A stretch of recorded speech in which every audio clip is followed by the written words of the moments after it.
ज़्यादातर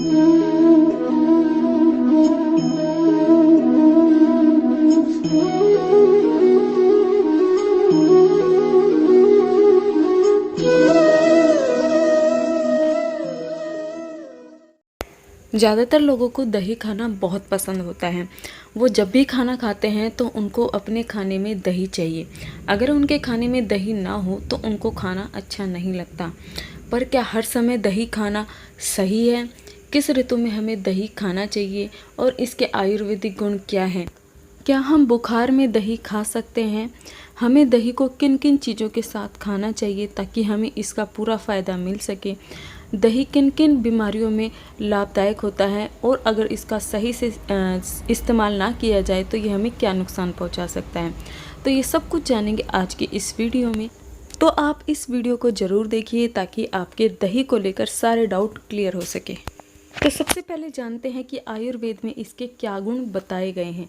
तो दही जो है अम्ल रस का होता है और अम्ल विपाक का होता है। ये तो हम सभी जानते हैं कि दही स्वाद में खट्टा होता है और आफ्टर डाइजेशन के बाद भी खट्टा ही रहता है।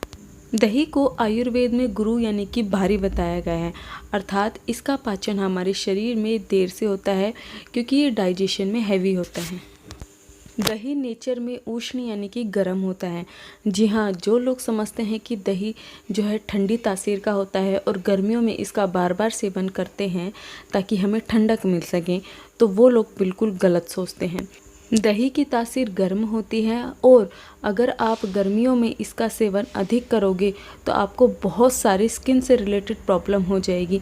आपको स्किन रैशेस होने लगेंगे, आपके शरीर में गर्मियाँ बढ़ेगी, आपकी स्किन में ईचिंग होने लगेगी, पिंपल होने लगेंगे।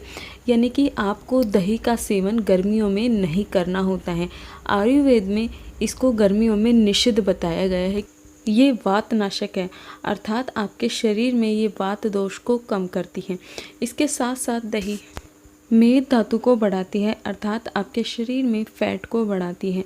तो जो लोग अपना वज़न बढ़ाना चाहते हैं वो लोग दही का सेवन कर सकते हैं, पर जो लोग अपना वज़न घटाना चाहते हैं वो लोग दही का सेवन बहुत लिमिटेड अमाउंट में करें क्योंकि ये आपके शरीर में फैट को बढ़ाती है। इसके साथ साथ ये आपके शरीर में शुक्र धातु को बढ़ाती हैं और बल्य है, यानी कि आपको ये स्ट्रेंथ देती है। जो लोग बहुत दुबले पतले हैं या शरीर में वीकनेस रहती है, बहुत कमजोरी फील होती है, वो लोग दही का सेवन कर सकते हैं। ये आपकी बॉडी में कफ को बढ़ाएगी, यानी कि जब आपको खांसी हो, कफ बहुत ज़्यादा जमा हो गया हो या कुछ लोग जिनको हमेशा ही कफ रहता है तो वो लोग दही का सेवन ना करें या फिर बहुत ही लिमिटेड अमाउंट में करें क्योंकि इससे उनकी प्रॉब्लम बढ़ सकती है। ये रक्त पित्त को बढ़ाती है, यानी कि आपकी ब्लड में पित्त को बढ़ाएगी, यानी कि गर्मी को बढ़ाएगी क्योंकि इसका नेचर उष्ण यानी कि गर्म है। और अगर आप इसका सेवन ज़्यादा करोगे तो आपको ब्लीडिंग डिसऑर्डर भी हो सकता है, आपको स्किन रैशेस हो सकते हैं, पिंपल बहुत ज़्यादा हो सकते हैं, शरीर में आपके गर्मी बढ़ सकती है। तो ऐसी कंडीशन में आप दही को अवॉइड करें। ये आपकी बॉडी में शोथ यानी कि इन्फ्लेमेशन को कम करती है और अरुचि में लाभदायक है, यानी कि ये आपके खाने में टेस्ट को बढ़ा देती है। ये तो आपको भी पता है, अगर आपको खाना अच्छा नहीं लग रहा है या खाने का मन नहीं है पर आपके खाने में अगर दही है तो आप एक आधी रोटी ज़्यादा खा लेते हो क्योंकि ये आपके खाने में टेस्ट को बढ़ाने का काम करती है। पीनस अर्थात राइनाइटिस, यानी कि जब आपकी नाक की म्यूकस मेम्ब्रेन के अंदर इन्फ्लेमेशन की वजह से आपको बार बार छींकें आती हैं, नाक में से पानी आना, नाक में खुजली आना, ये सारी चीज़ें होती हैं। डिसयूरिया यानी कि मूत्र क्रंचे अर्थात यूरिन करते समय बहुत ज़्यादा पेन होना, बर्निंग सेंसेशन होना या फिर IBS यानी कि इरिटेबल बाउल सिंड्रोम, इन सारी कंडीशन में आयुर्वेद में दही को मलाई निकालकर खाने के लिए बताया गया है। ऐसे खाने से आपको इन प्रॉब्लम में लाभ मिलता है, आपको काफ़ी आराम महसूस होता है। शीत पूर्वक विषम ज्वर यानी कि सर्दी लगकर जो बुखार आता है, कभी बुखार कम आता है या ज़्यादा हो जाता है, यानी कि कांस्टेंट नहीं रहता है, कम ज़्यादा हो सकता है। ऐसे कंडीशन में आप दही खा सकते हैं। तो ये थी सारी दही की प्रॉपर्टीज़ जो कि आयुर्वेद में बताई गई है। अब हम बात करेंगे कि हमें कब कब दही का सेवन नहीं करना चाहिए। तो रात के समय दही का सेवन निषिद्ध बताया गया है, अर्थात रात के समय कभी भी आपको दही नहीं खाना चाहिए। अगर आप रात के समय दही खाते हो तो आपकी शरीर में गर्मी बढ़ सकती है, आपके शरीर में कफ बहुत ज़्यादा बढ़ सकता है, जो कि आपको बहुत ज़्यादा परेशान कर सकता है। बहुत गर्म करके दही नहीं खाना चाहिए, यानी कि जो हम सब्जियों की ग्रेवी में दही डालते हैं या फिर कढ़ी अगर बनाते हैं तो वो भी ज़्यादा अच्छी नहीं बताई गई है। इसके अलावा बसंत ऋतु, ग्रीष्म ऋतु और शरद ऋतु में दही का सेवन निषिद्ध बताया गया है, क्योंकि बसंत ऋतु में हमारे शरीर में कफ बहुत ज़्यादा बढ़ा रहता है और दही का सेवन कफ को बढ़ाता है। ग्रीष्म ऋतु इसलिए बताया गया है क्योंकि ग्रीष्म में दही भी गर्म होती है और गर्मियों में और ज़्यादा हम गर्म चीज़ें खाएंगे तो हमें काफ़ी ज़्यादा प्रॉब्लम होंगी। शरद ऋतु में हमारी बॉडी में पित्त का संचय होता है और दही का ज़्यादा सेवन पित्त को और ज़्यादा बढ़ा देता है, तो ऐसे में भी दही का सेवन निषिद्ध बताया गया है।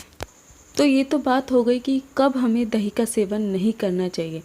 अब हम बात करेंगे कि आयुर्वेद में दही को कैसे खाने के लिए बताया गया है। तो इसमें बताया गया है मूंग दाल के बिना दही नहीं खाना चाहिए, घी के बिना दही नहीं खाना चाहिए, मिश्री के बिना दही नहीं खाना चाहिए, यानी कि आप दही में मिश्री मिला सकते हो, गुड़ भी आप ले सकते हो। आंवले के बिना दही नहीं खाना चाहिए, हर रोज़ दही नहीं खाना चाहिए, यानी कि हफ्ते में आप 2 से 3 बार ही दही खा सकते हो, हर रोज़ नहीं। यानी कि आपके खाने में इनमें से कोई ना कोई चीज़ ज़रूर होनी चाहिए जब आप दही खाते हो, चाहे आपके खाने में आंवला होना चाहिए, चाहे दही में गुड़, शक्कर या मिश्री होनी चाहिए। इन चीज़ों के साथ अगर आप दही खाते हो तो ये चीज़ें जो दही का कफ बढ़ाने वाला है और पित्त बढ़ाने वाला नेचर है उसको पैसिफाई कर देती है, यानी कि संतुलित कर देती है। आयुर्वेद में कहा गया है अगर दही खाते समय आप इन नियमों का पालन नहीं करते तो आपको बुखार हो सकता है, ब्लीडिंग डिसऑर्डर हो सकते हैं, स्किन डिजीज़ हो सकती है, कुष्ठ रोग हो सकता है। ये सारी प्रॉब्लम आपको हो सकती है अगर आप दही खाते समय इन चीज़ों का पालन नहीं करते हैं। तो ये थी दही के बारे में कंप्लीट इन्फॉर्मेशन। इस वीडियो में हमने आपको दही के बारे में सारी जानकारी देने की पूरी कोशिश करी है। फिर भी अगर आपका कोई प्रश्न है, अगर आप कुछ पूछना चाहते हैं तो कमेंट करके आप हमसे पूछ सकते हो। तो आई होप ये इन्फॉर्मेशन आपको पसंद आई होगी, दही के बारे में आपके सारे डाउट क्लियर हुए होंगे। अगर आपको ये वीडियो अच्छी लगी तो प्लीज़ हमारे चैनल को आप सपोर्ट ज़रूर करें। मिलते हैं अपनी अगली वीडियो में, तब तक के लिए नमस्कार, धन्यवाद।